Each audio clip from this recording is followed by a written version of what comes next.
मैं अपनी pencil sharp करके अपनी ड्राइंग नोटबुक के एक नए पन्ने पर उसे टिकाकर बस सोच ही रही थी कि क्या बनाऊं। इतने में सामने से एक बहुत ही सख्त आवाज आई कि मैं जाते वक्त लाइन से चेक करूंगा कि सबने काम किया या नहीं। ये आवाज थी हमारे ड्राइंग टीचर पग्गी सर की। पर खैर, मेरा ध्यान किन्हीं और आवाजों पर था जो कि पीछे से हल्की हल्की आ रही थी, खुसफुसाती हुई। तुम लोग बात नहीं करते क्या आजकल इससे? नहीं यार, ये ना बहुत बहुत वैसी है। हाँ, मगर पूरी क्लास नोटिस कर रही है। ये आवाज मेरे सो कॉल्ड बेस्ट फ्रेंड्स की थी। इतने में सामने से एक और सख्त आवाज आई कि क्लास साइलेंस। अब पग्गी सर की ये आवाज पूरी क्लास को तो सुनाई दे गई, मगर मेरे अंदर कुछ जज्बात बहुत जोर से बातें कर रहे थे। ना तो पग्गी सर को उनकी आवाज आई और ना ही उन जज्बातों को पग्गी सर की आवाज सुनाई दी। तो वो तो चुप हुए नहीं। अंदर मानो सवालों का लगातार एक भवंडर सा उठ रहा था कि मैं ही क्यों? आखिर मेरी गलती क्या थी? मैंने तो यार मजाक करा था कि मैं जाकर कंप्लेन कर दूंगी, मगर उन लोगों ने जो मेरी शर्ट के पीछे किक मी लिखा उसका क्या? मुझे भी तो बुरा लगा, मुझे भी बुरा लगता है। मेरा भी मन किया रोने का, मेरा भी मन करा कि मैं जाकर उन्हें बताऊं कि यार तुमने ऐसा क्यों करा, मुझे बुरा लगा। मगर मैं तो फिर भी अपना मजाक बनवाकर खुश थी। मगर उन लोग को शायद ये बात कुछ ज्यादा पसंद नहीं आई। मेरे बेस्ट फ्रेंड्स, उन लोगों ने मुझसे बात करनी बंद कर दी। इतने में घंटी बजी और सब उठकर बाहर जाने लगे। मगर जिन्हें पग्गी सर की आवाज नहीं सुनाई दी थी, उन्हें इस घंटी की आवाज भी नहीं सुनाई दी। तो वो तो अब भी अंदर ही थे। मुझे पता ही नहीं लगा कि कब मेरे अंदर का ये शोर मेरी ड्राइंग नोटबुक के उस पन्ने पर एक क्रश करी हुई पेंसिल की नोक का निशान बन चुका था, बहुत भद्दा, बिल्कुल उस भवंडर की तरह। सब उठकर बाहर जाने लगे और लकीली उस दिन पग्गी सर ने काम चेक नहीं करा। सब बाहर लाइन से अपने जूते पहनने में लगे हुए थे और मैं लगातार इसी कोशिश में लगी हुई थी कि मेरे अंदर का जो ये शोर है इसे बस कैसे ना कैसे करके चुप कराऊं। मगर मेरी हर कोशिश नाकाम थी। उस दिन मुझे पहली बार ये पता लगा कि चुप्पी की चीख की आवाज कितनी ज्यादा ऊंची होती है, मगर फिर भी कोई उसे सुन नहीं पाता।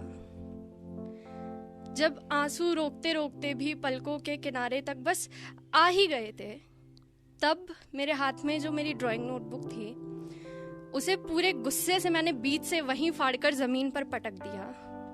सबकी नजरें मेरी तरफ मुड़ी और मैं बिना अपने जूते पहने भागती भागती वॉशरूम की तरफ गई। वहां जाके एक कमरे में खुद को बंद किया रोने के लिए। उस खाली अकेले कमरे में भी मैंने एक कोना ढूंढा जहां मैं बैठकर रो सकूं। उस कोने में बैठी और बैठकर सिमटकर बिल्कुल रोने लगी। मुझे रोना था यार, बहुत जोर से रोना था। मैं बहुत मुश्किल से चुप थी और उस वक्त तक भीड़ में किसी ने ढंग से रोना सिखाया नहीं था। इतने में लगातार बाहर से दरवाजा खटखटाने की आवाजें आने लगी कि निधि दरवाजा खोल। और कुछ आवाजें ऐसी भी जो ये कह रही थी कि यार ये पागल है क्या, कितनी अजीब है ये, कोई मैम को बुलाओ। कुछ वक्त बाद हमारे स्कूल की काउंसलिंग टीचर की बाहर से आवाज आती है। वो भी मुझे लगातार दरवाजा खोलने के लिए कह रही थी, मगर मैंने दरवाजा नहीं खोला क्योंकि मुझे ये पता था कि बाहर उन बच्चों की भीड़ है जिन्हें ये पता है कि मैं अंदर रो रही हूँ। और शायद मैं सच में अजीब हूँ क्योंकि मैं ये जानती हूँ कि वो ये जानते हैं मैं रो रही हूँ, मगर फिर भी मैं उन्हें अपने आंसू नहीं दिखाना चाहती। कुछ वक्त बाद जब मुझे ये एहसास हुआ कि उन बच्चों को वापस अपनी अपनी क्लासेस में भेज दिया गया है, मैंने तब वो दरवाजा खोला और बाहर बस वो मैम खड़ी थी।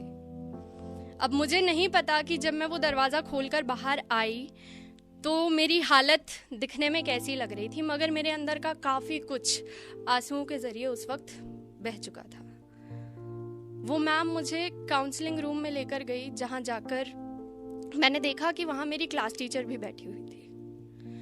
उन दोनों ने मुझे उधर बैठाया, पानी पिलाया और मुझसे बहुत प्यार से एक सवाल पूछा कि क्या हुआ।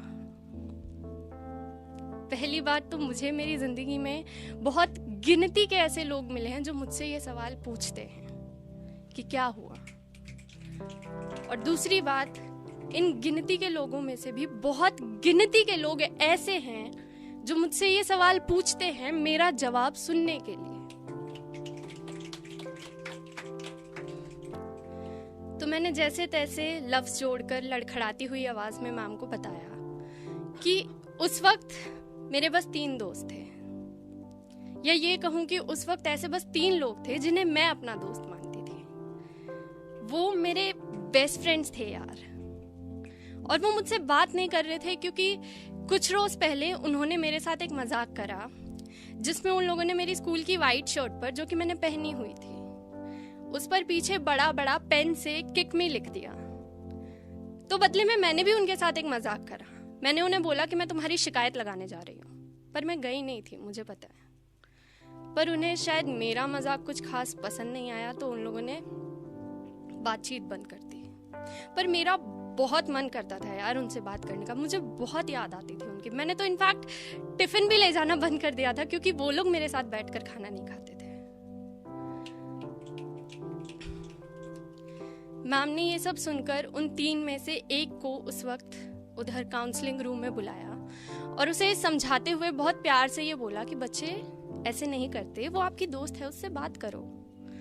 मगर मेरी दोस्त ने बहुत डटकर ये जवाब दिया कि नहीं, ये बहुत सेल्फिश है। मुझे बहुत बुरा लगा सुनकर, क्योंकि मुझे मालूम था कि मैं नहीं हूं, पर काश मैंने भी सीखा होता अपने लिए डटकर बोलना।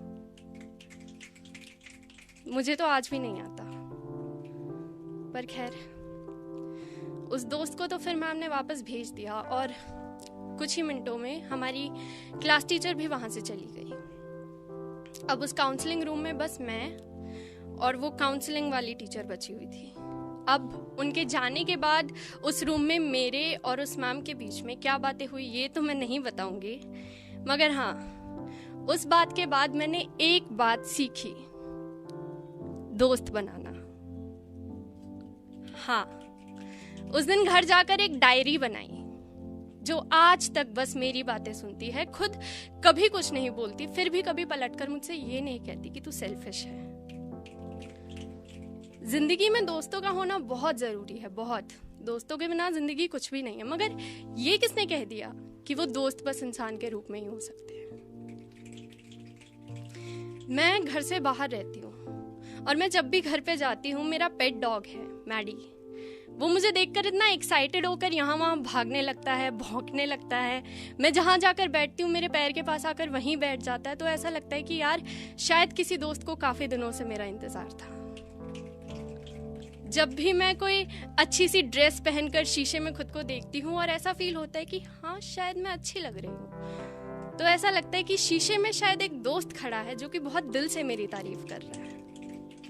या जब भी मैं रोकर शीशे के सामने खड़े होकर अपनी हारी हुई सी शक्ल देखती हूँ, तो ऐसा लगता है कि शायद किसी दोस्त को मेरी बहुत ज्यादा जरूरत है।